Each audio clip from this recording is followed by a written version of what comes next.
I tried to rearrange my son's marriage because I thought his wife belonged with my other son. Now my boys hate me, my family's in ruins, and I'm realizing I destroyed everything trying to play matchmaker. I know the title sounds awful. Believe me, I've read it back to myself a dozen times before deciding to post this, and it still makes me look like a monster. But I swear on everything, I never intended to hurt anyone. I didn't set out to destroy my family or play God. I honestly thought I was helping people I love see what was right in front of them. I'm a 58-year-old mother of 2 sons. My husband Tom and I have been married for over 30 years, and raising our boys has been the central purpose of my life. I've always been close to both of them, but I won't lie. Ben, my younger one, has always had a special place in my heart. He's artistic, thoughtful, the kind of man who listens when people talk. Lucas, the older one, is more reserved, practical, driven, serious. He's done well for himself. Good career, good house. But sometimes he forgets how to feel. 5 years ago, Lucas married Ava. She's 31 now, bright, beautiful, and sharp as a tack. I liked her from day one. She's warm and funny but grounded, the kind of person who could talk to anyone. The only problem, and I said this to Tom more than once, was that she and Lucas never seemed like a perfect fit. She was lively, spontaneous, artistic. Lucas is analytical and stoic.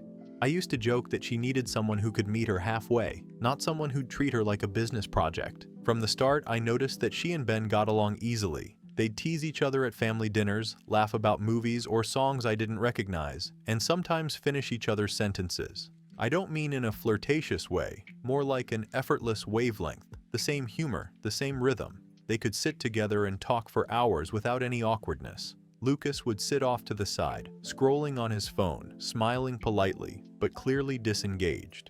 I used to look at them, Ben and Ava, and think, that's what a real partnership looks like. It's not that I didn't love Lucas. I did, but he's cold sometimes. He's always been more focused on results than people. When he was young, he'd keep score on everything: grades, sports, awards. Ben, on the other hand, was about connection. He painted, he cooked, he cried during movies. I used to think if you could combine both boys, you'd have the perfect man. But life doesn't work that way, does it? Anyway, I started noticing cracks in Lucas and Ava's marriage about 2 years ago. She'd complain, nothing dramatic, just little sighs here and there. He works late again. We never go anywhere. He forgets anniversaries. The usual things women say when they feel unseen. I'd listen and nod, trying not to meddle, but inside I'd think, she needs someone who really sees her. Someone like Ben. I know how that sounds, but I never said it out loud. Not at first. I just started putting them together more often. I'd invite them both to help me plant flowers in the garden. Or I'd ask Ben to drive me somewhere, then forget to mention that Ava would be coming too.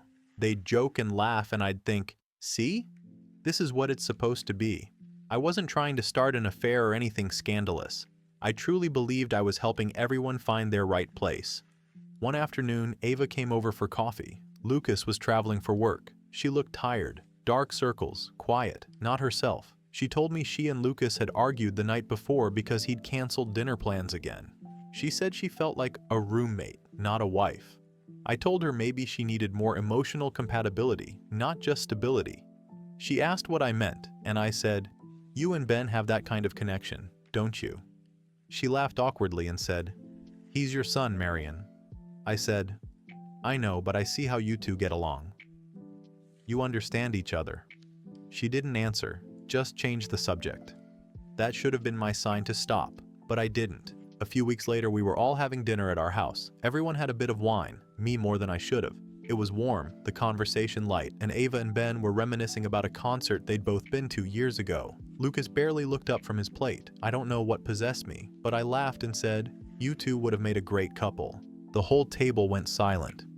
Ava froze. Ben looked at me like I'd slapped him. Lucas just stared. I tried to laugh it off. "Oh, come on, it's just a joke." But the damage was done. Ava got up and went to the bathroom. Ben hissed, "What is wrong with you?" Lucas didn't say a word, just collected his keys and told Ava they were leaving. The next morning, both of my sons called me, one after the other, and they were furious. Ben said, "You've ruined my relationship with my brother. He'll never trust me again." Lucas shouted that I was sick and that I'd crossed every line imaginable. He said I'd humiliated his wife and made them look disgusting. I tried to explain that I wasn't accusing anyone of anything, that I only meant they had similar personalities, but he wouldn't listen. Tom was livid too. He said, "Marion, what the hell were you thinking?" He told me I'd crossed a line no mother should ever cross. I told him everyone was overreacting, that I was trying to help. He said, "You don't help people by dismantling their marriages." Lucas and Ava haven't spoken to me since that night. They skipped Easter, ignored my birthday, and didn't invite me to the kids' recital. Ben's visits became awkward, then stopped altogether. Tom keeps saying I need to apologize and let it go. But apologize for what? For noticing what everyone else was too blind to see? Ava married the wrong son. Anyone could see that. I didn't push her into Ben's arms. I didn't create feelings out of thin air. I simply saw the truth and maybe said it out loud before anyone else dared to. Now, I'm the villain. I'm the manipulative mother who can't mind her own business. The whispers in the family are unbearable. Apparently, I tried to make my son's wife cheat. That's not true. I would never want to hurt Lucas. I just wanted him and Ava to have the lives they were meant for, even if it wasn't together. Tom keeps saying, "You need to stop controlling everyone." But that's not what this is about. It's about love and seeing where it actually belongs. So here I am, being called delusional, manipulative, disgusting, a homewrecker by my own family. All I wanted was for everyone to end up happy. Instead, my sons won't speak to each other or to me. My daughter-in-law looks at me like I'm a monster, and Tom sleeps in the guest room. Was I really so wrong for saying something everyone else was thinking? Or is my family overreacting to a harmless comment made with good intentions? Because I swear, I wasn't trying to destroy anything. I was only trying to help love end up where it belonged. Update 1. It's been 6 months since I posted here, and I'm still trying to make sense of what's happened to my family. The last time I saw any of them was the night everything blew up. Since then, there's been silence. No calls, no visits, nothing but distance. It's like I've been erased from their lives. Lucas and Ava cut contact immediately. I've called, I've texted. I sent birthday cards for the kids. Every single one came back in the mail, unopened. I still have the envelopes stacked on my kitchen counter. Tom told me to stop embarrassing myself, but I can't just not try. A mother doesn't stop trying to reach her own children.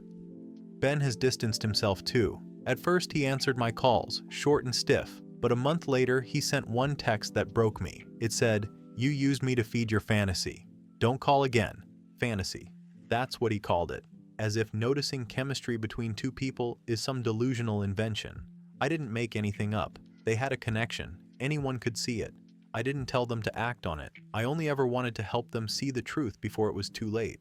Tom, for his part, has been no help. He's furious that I drove a wedge between the boys. He thinks I overstep in everything. Maybe he's right about some of it, but he says it like I did this to be cruel. He doesn't understand that I've always had to be the one who sees what's really going on.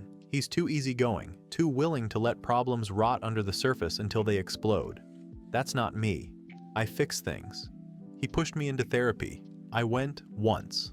The therapist listened to me explain what happened, nodded like she cared, and then said something about me, inserting myself into my son's relationships to feel relevant. I told her she was wrong, that I already am relevant, that everything I did came from love. She just kept looking at me like I was a case study. I walked out. I'm not paying someone to tell me I'm the villain in my own family. I've spent these months trying to piece together what's going on with everyone else through friends and relatives. That's how I found out the latest blow. Ben and Ava have been seeing each other again. A family friend mentioned it casually over coffee. I saw Ben and Ava downtown last week. They looked cozy. I nearly dropped my cup. Apparently they've been meeting up for coffee, going to art exhibits, talking things through. People are gossiping already. When I first heard it, I didn't know what to feel. There was this rush of something. Excitement, vindication, maybe even pride. Because after all the screaming, the accusations, the cutting me off, I was right. They do belong together. I told Tom, thinking maybe he'd finally understand, but he looked at me like I'd lost my mind. He said, "Marion, don't you dare say that. Lucas and Ava are still married." I said, "Maybe not for long." And I was right again. 2 weeks later, Lucas found out. I don't know the details, but I can imagine, knowing my eldest, it would have been ugly. The next thing I heard, Ava moved out. She and Lucas are separated, and before anyone asks, no, I didn't tell them to do it. I didn't encourage it. It happened on its own. They probably realized the same thing I did years ago. They never made sense together. But somehow, even though I had nothing to do with their choices, I'm the one everyone blames. Tom barely speaks to me now. He said, "You planted the seed, Marion. You might not have told them to act on it, but you made it possible." He acts like I'm some kind of puppet master pulling strings. I didn't seduce anyone. I didn't sneak behind anyone's back. All I did was say out loud what everyone already knew. Lucas sent me a message a few days later. It said, "You got what you wanted. I hope you're proud." I couldn't sleep that night. I read it over and over again. The words stung, but part of me wanted to scream back that I never wanted this pain. I wanted everyone to end up happy, not shattered. And then I saw the photo. Someone posted a picture of Ava and Ben together at a music event. They looked at ease, smiling, natural, like everything between them had been waiting to happen. I showed it to Tom and said, "You can't fake that kind of chemistry." He just said, "You should be ashamed of yourself." Ashamed? For what? Being right? But that feeling of vindication didn't last long. Within a few weeks, the whole thing fell apart. Ben called Tom, not me, of course, and said that he and Ava were done, that it was a mistake, that they never should have crossed that line. Now both my sons hate me. Lucas won't even speak my name. Ben told relatives he's taking space to rebuild his life. Ava blocked me on every platform. Tom has started sleeping in the guest room. He said last night, "You've made this house unbearable." I told him I wasn't the one who broke our family, that our sons are grown men who make their own choices. He said, "You taught them to turn against each other. You poisoned them." That word, poisoned, keeps ringing in my head. I don't think I poisoned anything. I think I uncovered truths that everyone else was too cowardly to face. Lucas and Ava's marriage was doomed because it was built on convenience, not compatibility. Ben and Ava connected because they share a wavelength, not because I arranged it. But try telling that to anyone in this family. They've already decided I'm the monster. I've stopped going to family events because people stare at me like I'm contagious. Friends I've had for years avoid certain topics. I see the judgment in their eyes. I'm the mother who tried to make her son's wife cheat. It's disgusting how twisted stories get when people want someone to blame. Sometimes, late at night, I start to wonder if maybe Tom is right, that maybe I push too hard, interfere too much. But then I think about the look on Ava's face when she laughed with Ben, how natural it was, how happy she looked before everything went wrong, and I know I wasn't imagining it. I might have handled it badly, but my instincts were never wrong. Now though, I have to live with the silence, the phone that never rings, the holidays that pass without my boys, Tom's cold shoulders. I still believe I did what I did out of love, not malice, but everyone around me seems determined to make me the villain in their story. Maybe they'll see the truth one day, that I wasn't meddling, I was trying to help them find happiness in the only way I knew how. Until then, I guess I'm alone in this house, being painted as a monster for wanting my family to end up where they belonged. Final update, Update 2. It's been a year since everything fell apart, and I don't even recognize my own life anymore. The house is quiet now, emptier than I ever imagined it could be. There was a time when the weekends meant noise. Kids running through the hallway, Tom yelling at the game on TV, Ava chatting with me in the kitchen. Now the only sound is the hum of the refrigerator and the creak of the floorboards when I walk from one room to another. Tom left 6 months ago. He packed a few bags one morning while I was still in bed. He didn't yell or cry, he just said, "I can't keep living like this, Marion." I asked him what this even meant, and he said, "The constant control. The tension. You can't stop trying to run everyone's life, and it's killing us." Then he drove away. He sends money for the bills, but he hasn't set foot back in this house since. For the first few weeks after he left, I kept expecting him to come home. I'd cook too much dinner, set the table for two out of habit, and then sit there alone until the food went cold. But he didn't come back. Eventually, I stopped setting the table at all. As for my sons, there's nothing left there either. Lucas moved out of state. He took the kids and started over somewhere far enough away that I couldn't drop by or interfere, as he likes to say. From what I hear through relatives, he's doing well. He has a new job, a new house, and apparently, a new girlfriend. I saw a picture of her once. She looks nothing like Ava, more polished, more corporate. The kind of woman who'd probably never sit around a table laughing at Ben's jokes or talking about music. Lucas always liked people he could manage, not people who made him feel something. But what hurts most is what he tells people about me. My cousin said he introduces himself as having one brother, no mother. That line gutted me. I gave that boy everything. I spent my whole life making sure he had every opportunity, every advantage. I was the one who stayed up when he was sick, who pushed him to be better, who made sure he never had to struggle. And now he acts like I never existed. Ben is worse in a different way. After everything with Ava fell apart, again, he vanished. The gossip died down, and then so did he. Not literally, but close enough. He stopped posting on social media, stopped answering messages. A friend of his told me Ben had some kind of breakdown, moved into a small apartment across town, and started seeing a therapist. I've written him letters, long ones, explaining that I understand why he's angry, but that I never meant for any of this to happen. No response, not even a text. I haven't heard his voice in almost a year. I don't even know if he's forgiven himself, let alone me. That's the part I didn't see coming. I thought I was trying to bring people together, but all I did was pit my sons against each other until they both broke. The strangest part is that I still believe, deep down, that I wasn't wrong about Ava and Ben. They did have something special. You can't fake the way they lit up around each other. I see it clearly now. They were right for each other, just in the wrong time, the wrong circumstances. Maybe in another life, where I hadn't opened my mouth, where things unfolded naturally, they could have been happy. But in this life, I ruined it. I forced something that should have been left alone, and I poisoned everything it touched. Sometimes I still dream about the old days. Family dinners when everyone laughed, holidays where we'd all cram into the living room. Lucas teasing Ben, Ava pouring wine, Tom carving the turkey.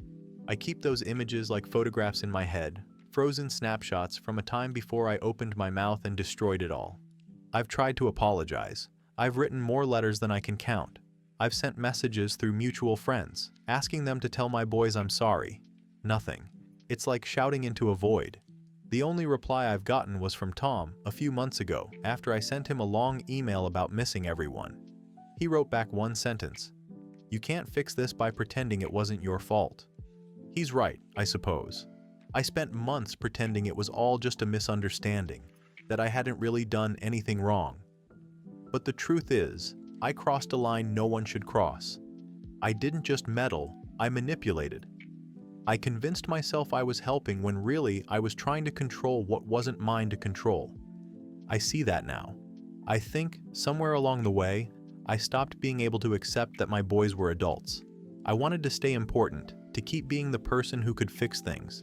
Maybe I was scared that if they didn't need me, they'd forget about me. And in that fear, I went too far. I tell myself I did it for love, and maybe that's true in its own warped way. But love twisted into obsession doesn't look like love anymore. It looks like interference. It looks like a mother who doesn't know when to stop talking. A few nights ago, I saw a photo online. Someone posted it from Tom's birthday dinner. It was the first time Lucas and Ben had been in the same room since everything happened. They were there with Ava. Yes, Ava. She'd flown back for the event. They were all in the picture together, standing side by side. But what struck me wasn't who was there, it was how they looked. They weren't smiling, not real smiles anyway, just those polite, strained expressions people wear when they're pretending everything's fine. You could feel the distance between them even through the screen, and yet they were there, together, without me. I wasn't invited. Of course I wasn't. But I stared at that photo for a long time. Part of me wanted to print it out and frame it, like proof that they're still a family, even if I'm not part of it anymore. The other part of me wanted to delete it from my memory completely. I think about calling them sometimes, but I don't. There's nothing left to say that they'd want to hear. I've said I'm sorry, but it's not enough. Apologies don't undo years of manipulation, no matter how well-intentioned. So now it's just me in this quiet house, and a lifetime of choices I can't take back. I still make coffee for 2 out of habit. I still check the mail hoping for something from Ben or Lucas. Even though I know better, every now and then I pick up the phone and scroll to their names, wondering if maybe, just maybe, this time they'll answer. They never do. I used to think I was the glue that held this family together. I see now that I was the spark that set it on fire. I wanted to guide love, to make sure everyone ended up where they belonged. Instead, I turned it into poison. They'll heal one day. I believe that. Lucas will find peace. Ben will find himself again.